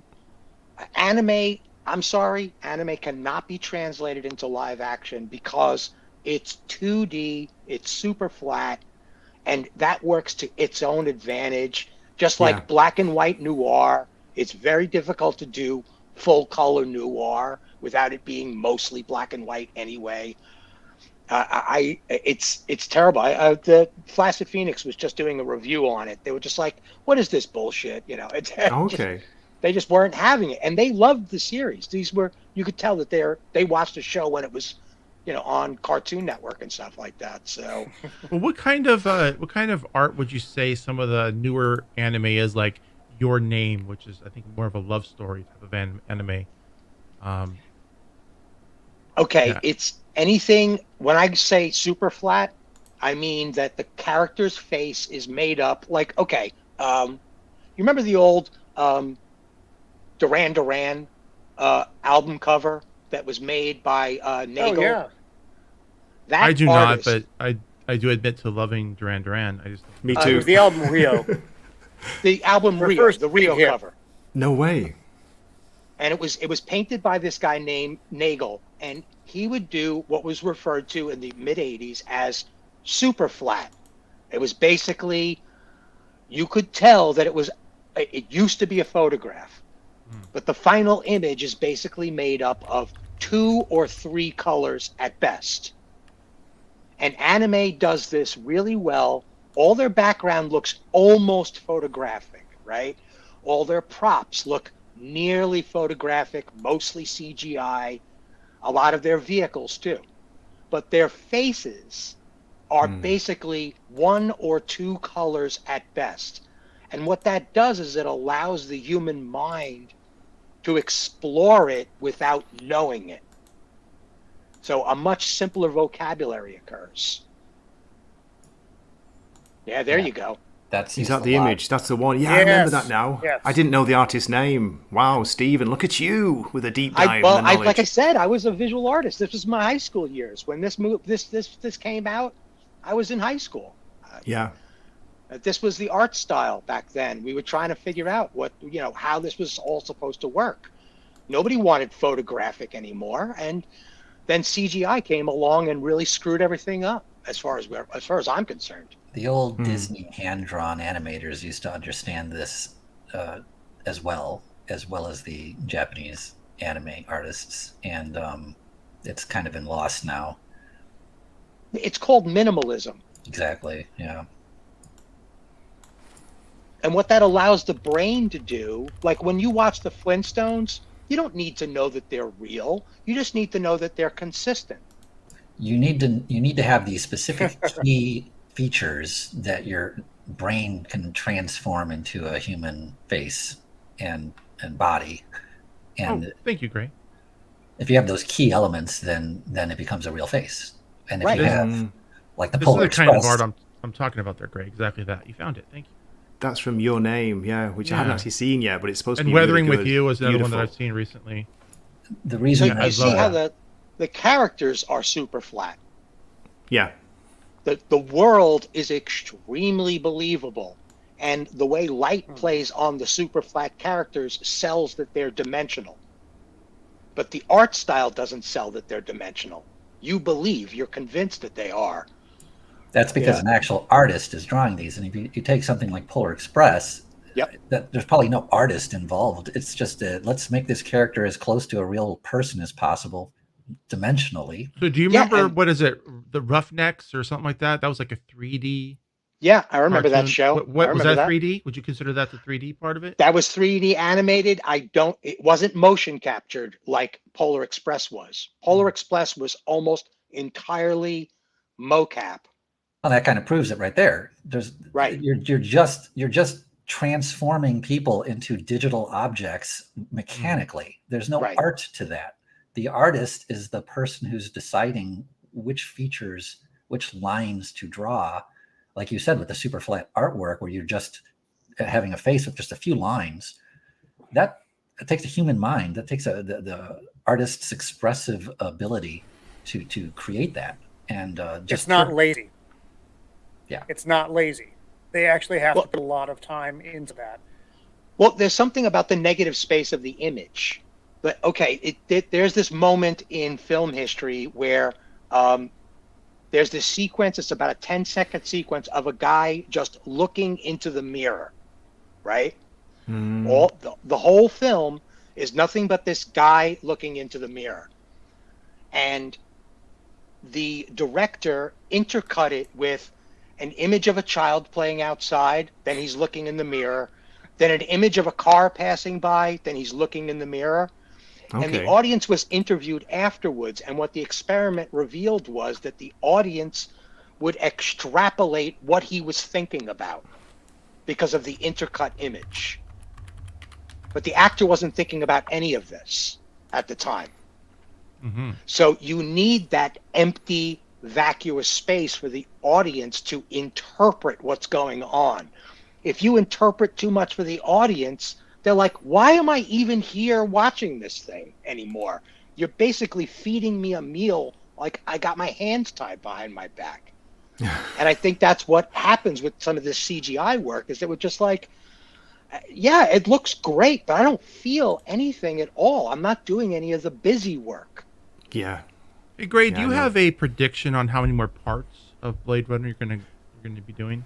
Just one more. I was trying to split up into 3 like 40 minute segments of the movie, but I only made it to 35 minutes of the second part. So yeah, hopefully one more part.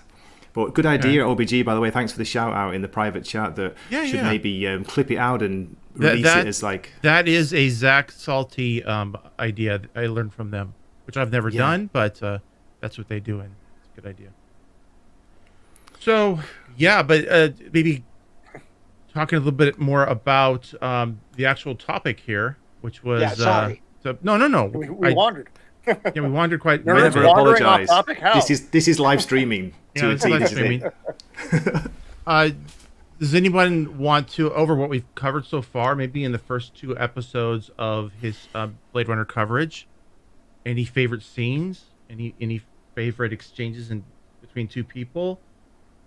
Anything that stands out as special in some way? Oh, I mean, I can jump in real fast. You just literally that first scene with Deckard and Rachel doing the void comp test is such friggin' magic. The back and forth with the camera from character to character, the quick answers from Rachel to his questions, and the lingering smoke in the air with the weird lighting. It is just visually and mentally stimulating. Yeah. Yeah, that was actually the scene I was gonna say too, if no one else brought it up. Absolute genius. No, Absolute don't. Come on, genius. I've totally been a scream hog here, but there's so much like psychic residue in every single scene. There are props from over the last century and a half floating around in the background. Some are recognizable, some are completely indistinguishable. There's brass dragons inside of a cafe. It's like the glasses have cracks in them. It's like everything seems to have this history where you could sit and look at a single frame and just be like, just analyze the hell out of every single image. Thanks, Sax. Absolutely. The scene that has stuck with me forever is when Deckard is using the computer to zoom and look to the photograph. Oh, mate, fantastic again.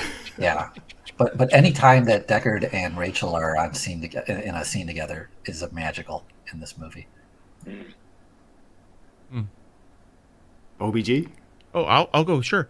One of my favorite scenes is actually kind of casual. It's when he's ordering food at the shop there, and Gaff or whatever, Edward James Olmos's character comes up and he's like, no, not me. I'm not. It's like, come on, 2. I want 2. No, 4. No, you get 2. And I guess you were saying that if you translated that, matter of fact, Greg, could you retranslate that? I know you did before. Yeah, I forget what he said. He says, "Futatsu wa jubendayo." It's like 2 is enough. You only need 2. Yeah, that's what he said. That whole exchange, a little bit of humor there, and then, like I said, Gaff comes up behind him, and it's like, you're needed downtown. No, you got the wrong guy. Yeah, all that. It was funny, and it was real, and it's like he's not a cop, and he's a Blade Runner. He's not the same thing, and he's just kind of trying to get a meal, and please just leave me alone. Let me have some peace here. It's like I don't want to get involved in all that anymore. I'm semi-retired, pretty much retired, and just want to go home and have a drink. And I love how he asks the attendant to translate for him as if he doesn't know the street lingo. Yes. Yeah, exactly. It was just a brilliant move. Like, dude, I don't know who you got the wrong guy. I don't know who you talking. He's not going to make it easy. No way. Yeah. Guys, I was reading from the book. It's a great point. Reading from the book at the beginning of the stream, and Deckard's wife calls him, basically says, "You're a murderer hired by cops." That sums up his character in a way, doesn't it? He's lethal. He's when he needs to be, when he has to be, he'll do it. He'll shoot a fleeing woman in the back because she's a replicant supposedly. So, man, but I can't even pick one scene. Every scene you just said, I love, of course, and you could just go on and on forever. Nosferatu was just saying the scene where Roy kills Tyrell. You see the pain, the frustration in his face and eyes. It genuinely upset him, and I think that surprised him. Great point. What was the character's name that had all the toys in his apartment? He lived kind of in a rundown. J.F. Sebastian. Right. I felt it was delivered so perfectly. I felt nervous with him. Yeah. I was scared along with him. I was like, oh crap, any second they're gonna kill me. Any second they're gonna rip my arms off. I'm afraid for him, with him. such brilliant acting right there. Directing, such brilliant directing. Yeah. It goes back. No character wasted. I character felt wasted. that apprehension, that trepidation. I was there. Oh my gosh, it's unbelievable. And they preempted. They almost foreshadowed that kind of tension with the optometrist, where the eye doctor was already. You could already see where this could go. Yeah. And that they were just so cruel, just putting the frozen eyes on his shoulders and stuff. Like, we're just playing with you, man. It's like, you're dead. You're already dead. You know? And you could tell Sebastian's putting all this together, and he's understanding exactly what's happening right now. Don't make a false move. Don't say the wrong thing. Go along with whatever they say. Answer all their questions. Oh, yeah. Yeah, I mean, he plays chess with Tyrell, so he Yeah. knows strategy, right? Yeah. Just that alone. And then they bring up the chessboard to like just put icing on the cake. It was a non-violent scene that had the same feel as someone kicks in your door, comes in with guns, and is trying to do a home invasion robbery. You're terrified. You're like, I'll do whatever you say. Leave my kids alone. Leave my family alone. Whatever you want. That's how I felt in that scene. As Nostradu says, when Roy appears in JF Sebastian's apartment, it's terrifying. His presence, his screen presence, the danger. You just know, as you say, he can take him out in the blink of an eye. But that's going to be the start of part 3. That's the next scene where it transitions to the apartment, and you see Roy Batty arrive. But I love the kind of interactions between them when at one point they're getting along and they look like they're having fun. I know JF Sebastian's like trying to, stay alive basically, but when Pris says something like, why? Oh no, is it Roy says, why are you staring at us, Sebastian? Why are you staring at us? He's like, because you're perfect. He puts the fake eyes up. He does the thing with the teeth, and it's just bizarre. We're so happy you found us. So weird. Well, Roy knows that he builds toys, right? Yeah. He's basically, here's this kid that looks like he's in his mid-40s, but JF is what, 25, 26 tops, maybe? He's got some disease where he ages. Yeah, unnaturally. so he knows that this kid he probably never had a childhood, right? He's been left behind by mankind, and he knows he's superior too, so, He's but incredibly lonely. He's just absolutely... Yeah. I wanted to bring up that part of stage acting is that you're not supposed to move. The less you move on stage, the more focus, attention, and power you build to a sequence. This was something I was taught. The more you move, the more you appear weak or nervous, and you start adding stuff to the dialogue that isn't necessarily there. So you should say your lines and just not move a bunch. So when Roy is just there, like a vampire, like he's made out of stone, he's generating so much power because everything is moving around him. Like the sun doesn't move, the planets do, right? Like that kind of thinking. Yes, and he brought the tension went from Sebastian and Pris to through the roof when Roy was there. Do you remember the scene where Sebastian tells Pris, he's like, I'm a genetic designer. Do you know what that is? And she's like, the way she says, no. Oh my, the way she says no, it gets me every time. Of course she knows. But fantastic. It's a great Wakizashi fan service. Go for it. Go for it. She's another character that you have to know that she's smarter than she appears. Yeah, that's it. And that she's been basically playing the playgirl in like generals clubs and like officers clubs. So she knows how to play the host game. And that's basically what she's doing. She's playing the host cafe girl to Sebastian until Roy can get there. So once you figure that out, it's like she becomes more and more monstrous by the second. She's scarier than Roy is sometimes. Because you totally take it for granted that she's just some girl, but she's not. She's some construct that's got this all figured out. She's dismissed as a pleasure model, isn't it? When Bryant's describing the replicants at the very beginning, where you first see the photos, and it's all just a standard pleasure model. But no, she's tough. She's tough, man. And her scene, I mean, I'll talk about the next part, but her death scene, that always used to freak me out when I was younger. Really freaked me out. Terrifying. Oh, God, it's so weird, isn't it? It's so freaky. Thanks so much, guys. That's brilliant. Okay, how are we doing? We're coming up to an hour 40. Shall we wrap things up? You want to hang around for a bit more? Are you okay? Are we good? I'm okay to hang out, but... Well, for a movie we could probably talk about for another 5 hours. Right? Yeah. If anyone Totally needs to go, up to just you, Gray. go for it. Let me know. I'm on board for whatever. I'll head out. Actually, Gray, I will duck out. My family just got home, and I'm going to go see what they're up to.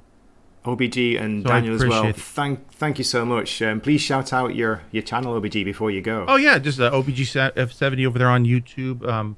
Working on my way towards 5 million subs. I'm almost there.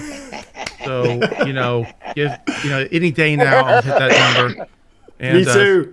So, yeah, you too. Yeah. So don't forget to subscribe, both of us on the way out. And, I'll see you guys. And I'm doing things all week. I got tomorrow night my Asian cinema that I always do. And Grace sometimes stops by and says hello.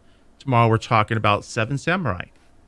Oh, fantastic. That'll be a good one to I'll be do. at work, unfortunately. It's the time zone thing. Back to work tomorrow. I'm having a tough time getting through it. It's a 3-hour long movie or something, and I've had to replay the first half, I think 3 times so far, because I just get bored and go off to something else. But I'll get back to it. And then I also want to watch The Magnificent Seven so I can compare and contrast. Yeah. And then, of course, Friday I talk about Stargate SG-1. Saturday is Sci-Fi and Fantasy Saturday Nights. And, Friday nights, of course, Greg, you're always invited, and other people are as well. I do OBG 70 After Dark, where we talk about usually fantasy. We just got Fantasy through Friday. with Shannara Chronicles. Week before, or 2 weeks before that, was Legend of the Seeker. I have no idea what I'm going to be talking about. But it's a chill stream, so it goes off the rails even worse than we've gone off on this one. It was great fun. It's a lot of fun, though. It's a lot of fun. So, all right, I got to get out of here. You guys all have a great night. And chat, it's been a pleasure. You guys all have a great one, and I'll see you soon. Have a great Take day. it easy. Man. All right, bye. Give your family a hug. And I'll be going. I don't have a channel, but I'll be starting up an anti-Flaccid Phoenix channel soon. Yes, we need this, Daniel. This was Those a lot guys of get fun. so much shit for that, man. I It's love so that. funny. You have a great one. Thanks, Gray. Thanks for coming on, Daniel. I really appreciate it, mate. You took the time and trouble to come on. Thank you so much. I love your energy and passion on talking about this stuff. It's infectious. So, all right, see you guys. Have Take fun, care, guys. Daniel. Catch you later. Wow, and then there were 3. We've got All right, Shield well, Wars saying Seven Samurai is a masterpiece. But I think you've got to be in the right mood to watch it. I know what OBG is saying. It is a long movie. I forget that. I saw it when I was like a teenager going to art college, and I loved it. I went through a Kurosawa phase, like a lot of people do. But you've got to be in the right mood. Yeah, because it's got that that old school Japanese where it's slow. It almost feels like a stage play sometimes. So I could see that as being Yes. a little bit of a chore. Somebody has to Zach. stop the flacids.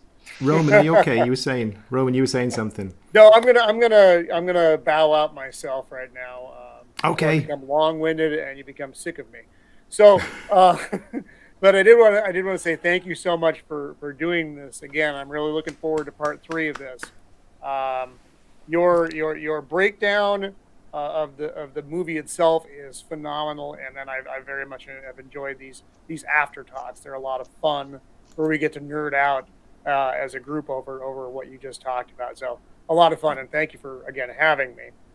No, I appreciate you coming on. Thank you. I really do. And it's great talking with you, well, the whole panel afterwards. It's just great to be positive, isn't it? To talk about something we love. Something we Indeed. love, because there's so much out there that is not that. I'm still recovering from my Kenobi reviews. Oh, God. So if you want to catch my work, I do a live stream every Thursday Pacific Standard Time. On Friday, I'm on at 12 Pacific Standard Time with Father Miller, the Nerd Father. And on Saturdays, I'm on at noon again with PJ Maybe over in Scotland. And that's just a whole nerdy, classic nerd review stuff. And so that's a lot of fun as well. And then when some show is on that I feel like doing a weekly review on, I do. Kenobi took a lot out of me. I'm waiting. I'm recovering from that. So We'll see what the next thing is. It'll probably be She-Hulk, and that'll probably wreck me for another 6 months. Oh no! But don't do it, Roman. thank you for having me, Gray. As a down the road, what might be another fun group discussion show is one that was mentioned several times in the stream on this is Dark City. It's a movie that doesn't get a lot of talk, but it's definitely a noir classic that I think this group would really enjoy after part 3 of Blade Runner, which again I'm really looking forward to. So thank you, Stephen. It was good to see you again, and Gray. I wish you were in the same time zone. Me Roman, too. you sound great. I don't know if you've got something worked out, but my technical difficulties. So I can't have more than one tab open, and I have a new mic, which I keep hitting because I talk with my hands like a maniac. So yes, I've gotten me too. most of my tech issues worked out. I need a better computer so I can throw clever stuff on the screen, but at least I haven't dropped out yet. So anyway. I'll be seeing both of you soon around the interwebs. You guys take care, and I will talk to you soon. Have fun. Okay, man. Thanks, man. Thanks, Roman. Well, Stephen, I think it's a sign. It's a sign we have to abandon the stream because everybody's leaving. Well, I don't know. Does Zach want to come on for a little while, or it's totally up to you, Gray. It's actually your evening. I sent links to Zach's and Salty, but I think they're both busy. I know Salty's he's working or he's maybe streamed out. I know the feeling. Do you know what I mean? This is actually my 3rd stream this weekend, Stephen. I can't believe it. Unbelievable. Yeah, you guys really, you got some work under your belt. It's impressive. It is. I mean, I come on and I kick the can around a little bit, but it's nothing compared to what you guys are actually pulling off. I love being in the chat, and having these conversations has become a bit intoxicating for me. But you guys are the ones that are actually holding the ship together. You're the captains of these little ships, and it's great. It's great to have these venues. It is, and I really appreciate you coming on again, Stephen, and your input. It's fantastic. So. You guys make the stream, not just coming on later on, but the comments the whole time. I really appreciate watching, but just nice to sit back and share some love of something fantastic, something brilliant that we all do respect and admire. Well, before we cut out completely, go ahead. Go for it. Zach's saying I can't right now. Yeah, I thought so. Don't worry, mate. I know you guys are busy. You're always welcome. We'll do it again. Are you scripted for the first part of the show? No, it's all off the top of my head. Stream of consciousness. I didn't even write any quotes down. I meant to write some quotes. That's fantastic, man. That's what makes it so genuine, I think. Because I've seen some scripted shows and stuff like that, and some people can really pull it off. But yeah, if you could just off the top of your head and just allow the passion and the enthusiasm to just come out of you, it's really great. You do such a good job with it. Everybody in the chat agrees with me. I know it's just. That there's a genuineness that is required for these sort of things, and we can hear it. You can't get it past the human ear. So you could tell if somebody's really being honest about how they feel. It's really cool. And I just wish I could deliver better because I found myself saying the same thing all the time. It's like, this is so cool. Look at this. It's like, come on, I've got to improve my vocabulary. But yeah, scripting is where it's at, I suppose, Steve, isn't it? I don't know which is better. I'm a bit lazy, so I just like to go off on a waffle. But that's what makes it charming. That kind of stuff where you're saying the same word over and over again. That's a giggle and a half. And it's not giggling at you at all. It's not like that at all. There's something special about it. We're missing this. Most of us are coming out of this 3.5-year fog of not being around anybody. And to hear somebody being genuinely human, there's a trope in anime where the main character trips over their own feet or they're clumsy. Yeah. And they do that to kind of generate a charm about the character. Here you are drawing this clean animation, and you actually have them spill a cup of water just to make it feel more human. And it takes a great deal of effort to spill that water.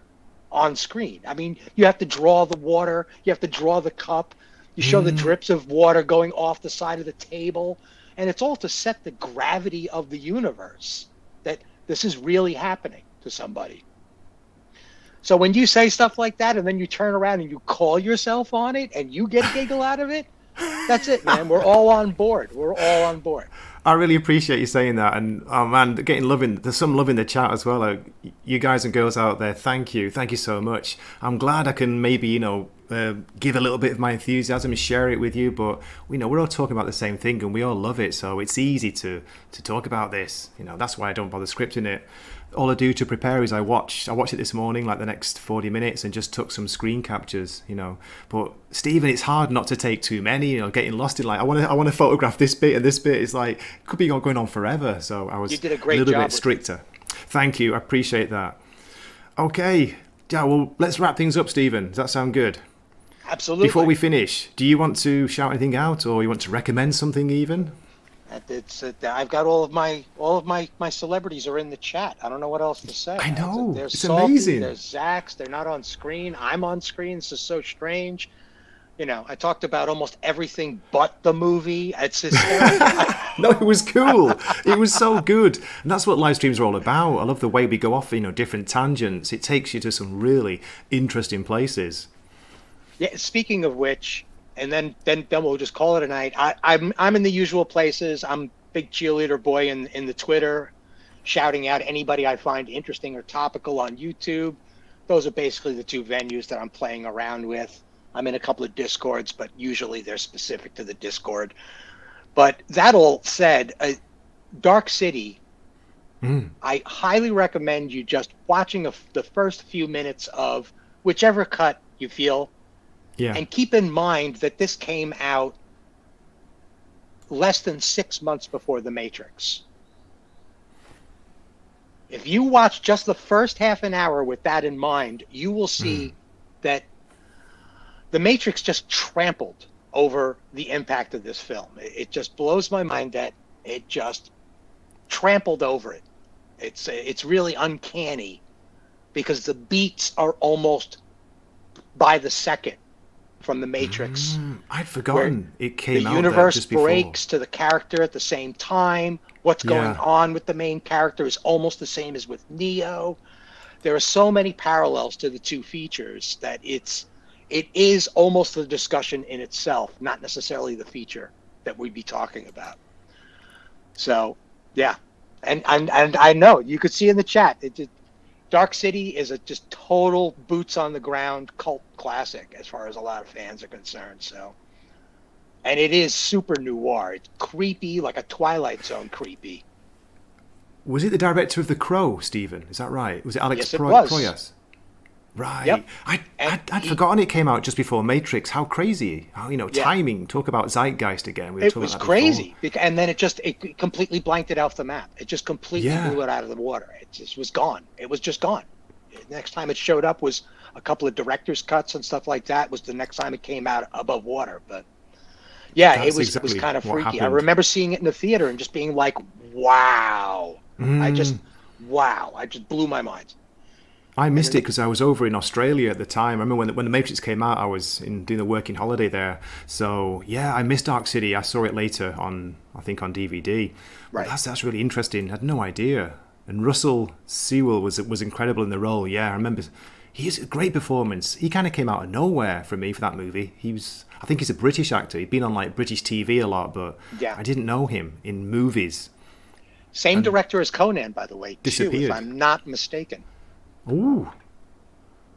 Alex Proyas, there we go.